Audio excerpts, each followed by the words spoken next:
Perros y gatos ya no son los únicos animales de compañía en los hogares aragoneses. Desde hace algunos años, varias especies exóticas se han ido colando en nuestras casas. Fíjense, estos son los más comunes. La cifra es incalculable. El vacío legal hace que el registro de este tipo de animales cuando se adquieren no sea obligatorio.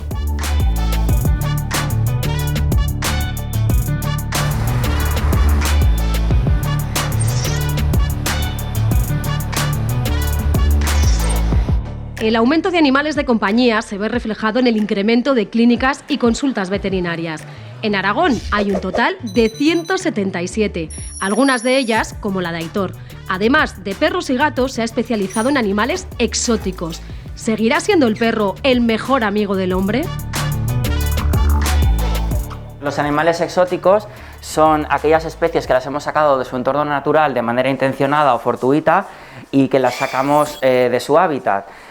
Y entrarían las especies como los loros, algunos reptiles y también algunos anfibios. Pero también existen una serie de animales que los tenemos en nuestro entorno natural, que están considerados los nuevos animales de compañía: conejos, cobayas, hurones, que lo que no son perros y gatos, que son los animales convencionales. Actualmente no podemos saber el censo real de animales exóticos, ya que no existe una obligatoriedad de censarlos oficialmente, pero sí que tenemos una serie de datos y de hecho yo aconsejo a todos los propietarios de animales exóticos que los censen para tener un censo real.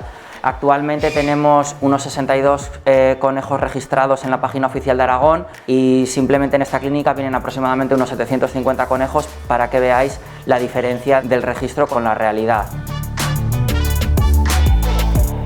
Magui es una cobayita que su propietaria vino a pedir una segunda información, ya que se la vendieron preñada y ha tenido 2 bebés chicos y quiere seguir conviviendo con ellos porque no los quiere regalar y se quiere quedar a los 2. De modo que, bueno, le ofrecieron que vivieran separados en una jaulita y vino a pedirnos a nosotros información y hemos aconsejado esterilizarla para que pueda vivir con sus hijos y no la dejen preñada otra vez.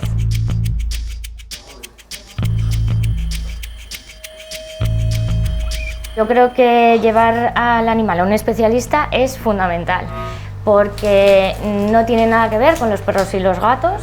Todo, la alimentación, los cuidados son muy diferentes y es necesario que los propietarios se asesoren bien y esto pasa obligatoriamente por llevarlo a un veterinario especialista en los nuevos animales de compañía.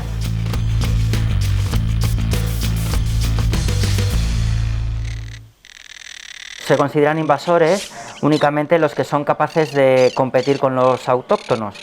De modo que, bueno, hay animales que por las condiciones medioambientales y por el recurso de alimentos no podrían considerarse invasores, ya que morirían en un entorno natural. Sin embargo, tenemos especies como los erizos, mapaches, algunas tortuguitas de agua que sí que son capaces de sobrevivir en este entorno y desplazarían a los que son autóctonos de aquí. Para evitar esta situación, lo ideal sería asesorarse perfectamente del tipo de animal que estamos cogiendo y en el caso de que lo tengamos, pues comprometerse de forma definitiva a tenerlo para siempre, identificarlo y esterilizarlo. Quizás el perfil más frecuente sea el de personas jóvenes, que debido al tipo de vida que tenemos hoy en día los jóvenes, de trabajar en ciudades o pueblos diferentes en el que vivimos, pasamos muchas horas fuera de casa y muchas veces pues tenemos que tener este tipo de animales, ya que quizás un perro requiere de un compromiso varias veces a lo largo del día. Yo soy veterinario desde el año 2006 y finalmente pues decidí dedicarme a animales exóticos desde el año 2009, que empezó mi formación. Y bueno, actualmente puedo dedicarme exclusivamente a animales exóticos, que es verdaderamente lo que a mí me gusta.